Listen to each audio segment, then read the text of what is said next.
Hello, जय हिंद साथियों। स्वागत है आप सभी का एक और नए वीडियो में। तो कैसे हैं आप सभी साथियों?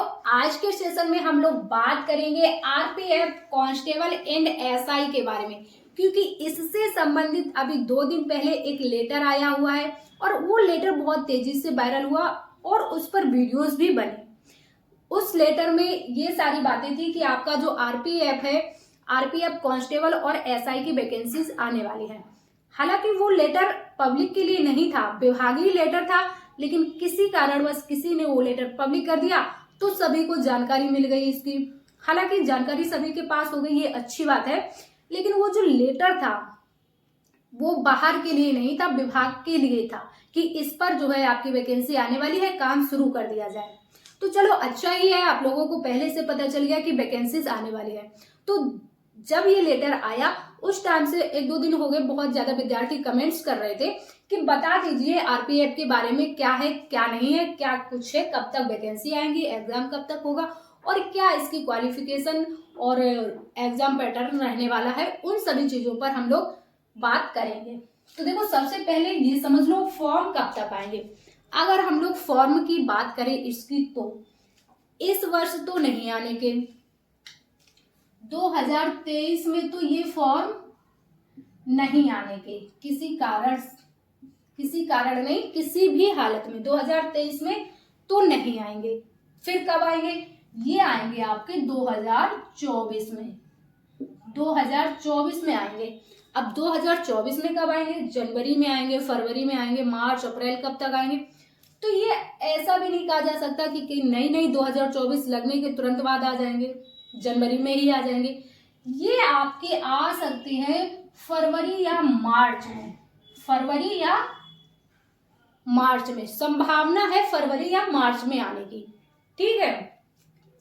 अगर इसके एग्जाम की बात करें कि एग्जाम कब तक हो सकता है, एग्जाम की संभावना क्या है, तो देखो जो आरपीएफ है ये अपने एग्जाम में जो इसके एग्जाम करवाती हैं, जो कंपनियां होती हैं, जो टेंडर होते हैं, प्राइवेट होते हैं, तो ये क्या है कि ज्यादा समय नहीं लेते हैं एग्जाम में। 2 से 3 महीने के अंदर आपका एग्जाम करवा लेते हैं। कितना? 3 से 4 भी मान लीजिए, 3 से 4 महीने के अंदर ही इसका एग्जाम भी हो जाता है, तो ज्यादा समय नहीं होता है।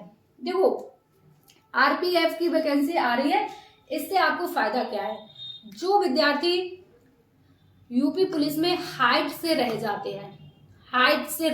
हैं, उनके लिए इसमें चांस है, क्योंकि यूपी पुलिस में आपके जनरल ओबीसी एससी के लिए 168 सेंटीमीटर हाइट चाहिए होती है, लेकिन इसमें जो हाइट होती है 165 सेंटीमीटर मेल के लिए होती है ना। अभी आगे हम लोग बात करेंगे हाइट की। और एज में भी काफी मतलब ठीक ही है यूपी पुलिस से, क्योंकि जो कांस्टेबल की एज होती है, कांस्टेबल के लिए 18 से 25 है, ठीक।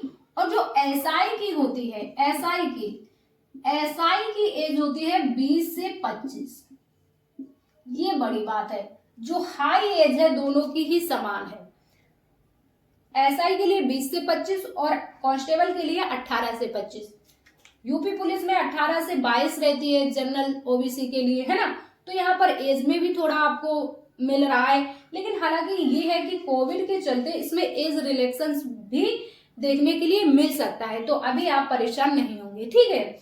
इसके बाद अगर हाइट की बात करें, तो जो मेल होते हैं, मेल की हाइट होती है 165 सेंटीमीटर, और जो फीमेल होती है, फीमेल के लिए होती है 157 सेंटीमीटर, जनरल ओबीसी एससी के लिए, ठीक है। फीमेल की थोड़ी ज्यादा होती है, हालांकि यूपी पुलिस में 152 सेंटीमीटर होती है, लेकिन इसमें 157 होती है। मेल के लिए थोड़ा इसमें फायदा है, मेल की यूपी पुलिस में 168 सेंटीमीटर होती है, लेकिन यहाँ पर 165 सेंटीमीटर है। तो ये चीजें हैं, ठीक है। इसके बाद अगर इसके सिलेबस की बात करें, तो सिलेबस में देखो, मैथ में 25 क्वेश्चंस आते हैं, ठीक है। रीजनिंग में 25 में 35, रीजनिंग में भी 35 क्वेश्चंस आते हैं, और जीएस में भी 35 क्वेश्चंस ही आते हैं। और यही पैटर्न यूपी कांस्टेबल और एसआई, कांस्टेबल में भी यही है और एसआई में भी यही है। बस अंतर क्या है, एसआई में थोड़ा लेवल बढ़ जाता है, जीएस थोड़ी अच्छी लेवल की आती है। यूपी पुलिस में मतलब जीएस थोड़ी आसान आती है, इसका लेवल थोड़ा अच्छा होता है। ठीक है, मैथ में 35, रीजनिंग में 35 और आपके जीएस में 50, तो टोटल मिला के 120 क्वेश्चंस होते हैं और जो मार्क्स होते हैं वो भी 120 ही होते हैं।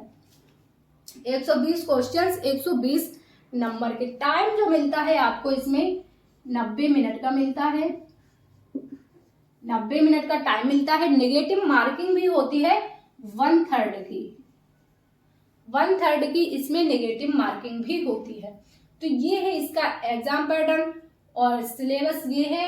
हाइट आपको इतनी होनी चाहिए और वही है 10th + 2, ठीक है, क्वालिफिकेशन।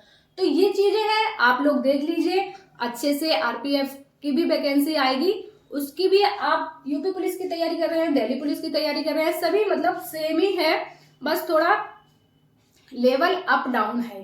ठीक है, तो उम्मीद है कि आपके आरपीएफ से रिलेटेड डाउट्स क्लियर हो गए होंगे। सेशन अच्छा लगा हो, पसंद आया हो तो सेशन को ज्यादा से ज्यादा लाइक और शेयर कीजिएगा। चैनल पर नए हो तो चैनल को सब्सक्राइब जरूर कर लीजिएगा। हम मिलेंगे आपसे नेक्स्ट सेशन में, जब तक के लिए स्वस्थ रहिए, अपनी तैयारी करते रहिए। जय हिंद साथियों।